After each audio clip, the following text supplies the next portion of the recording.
Hey everybody, I'm Tom Vasel, and welcome to Look Back, a series that I do where I take a look at reviews I did 1, 5, 10, and 20 years ago and tell you what I think about them now, if I think about them at all. So let's jump back 20 years ago.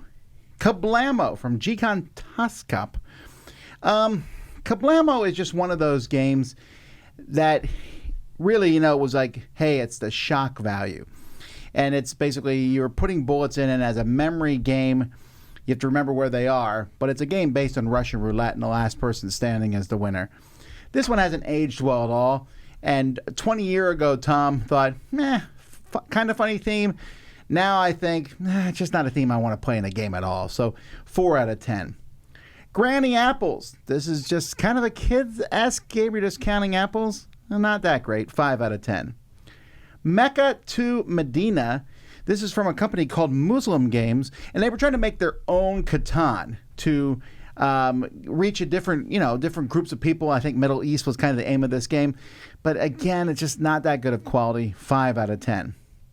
And In a Pickle. This one's almost there as a party game.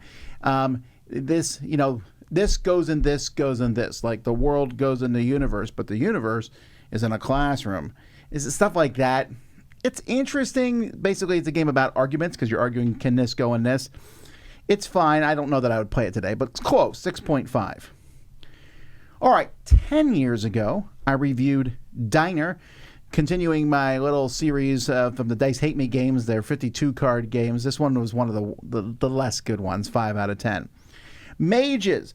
Their copy was, this mixes Bang and Settlers. Not very well, 5 out of 10. Flea Market. This is from Mayfair Games, a Leo Calavini game, a designer I'm not usually fond of, although I like some of his more modern stuff. This one, unfortunately, not very good. 5 out of 10.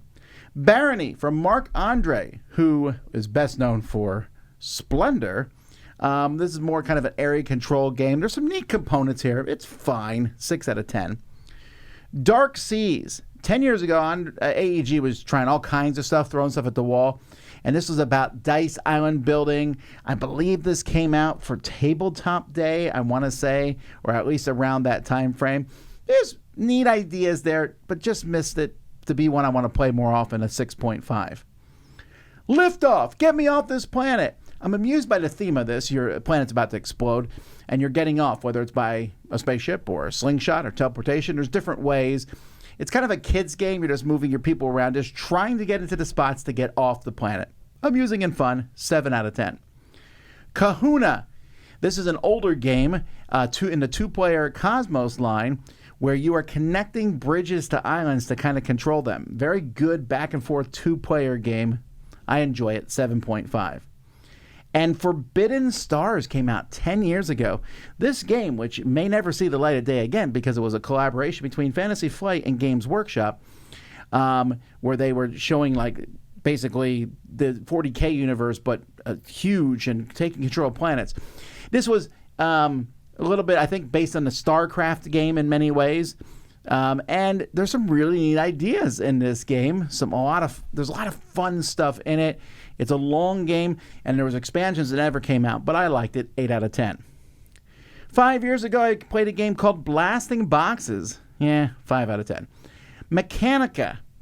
This is from Resonim, and I want to like Resonim stuff because they always try neat things, and I have some of their stuff. They just made a deck building Uno.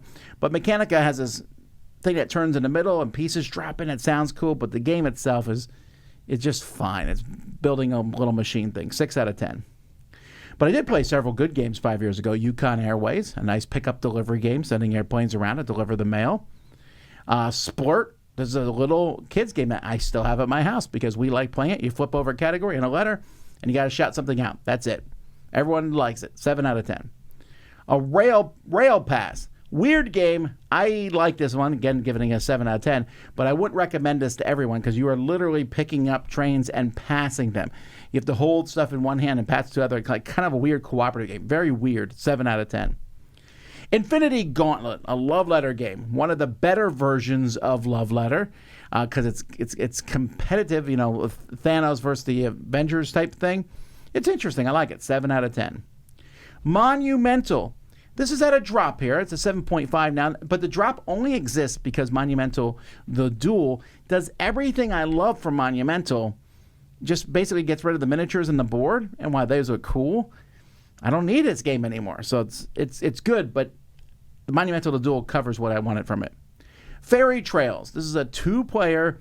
If you like those games with twisty paths and things like that, you'll love that. This is Rosenberg's version of it, Uwe Rosenberg.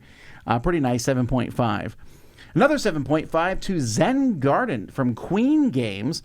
It is what it says. You're building this pattern, a Zen garden in front of you, drafting tiles. I like this. And then Metro X, a nice roll and write style game. Basically about building a subway. Enjoyed it, 8 out of 10. Last year, I reviewed Star Wars Bounty Hunters. I really wanted to like this card game where you're collecting cards, but it feels both unbalanced, not very Star Wars, just not a good game all around. Did not like it, 4 out of 10.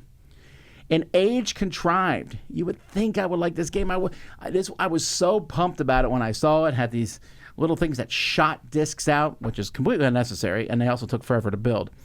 But it's a game contrived in the sense there's just so many mechanisms, but the game itself isn't fun, 5 out of 10. Xylotar. You feel like I would like this one. It's a bit deduction trick-taking, but it just felt too random for me to enjoy it, 5 out of 10. And Intent to Kill.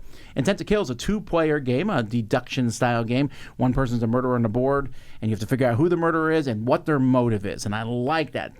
It's kind of a good back-and-forth 2-player game. And, in fact, my rating for this has gone up because I find myself enjoying this one more and more, an 8 out of 10.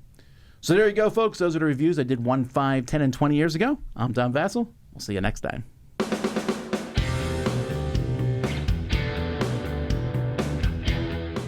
Hey everybody, thanks for watching this video. If you like this review or whatever you just watched, wasn't it amazing?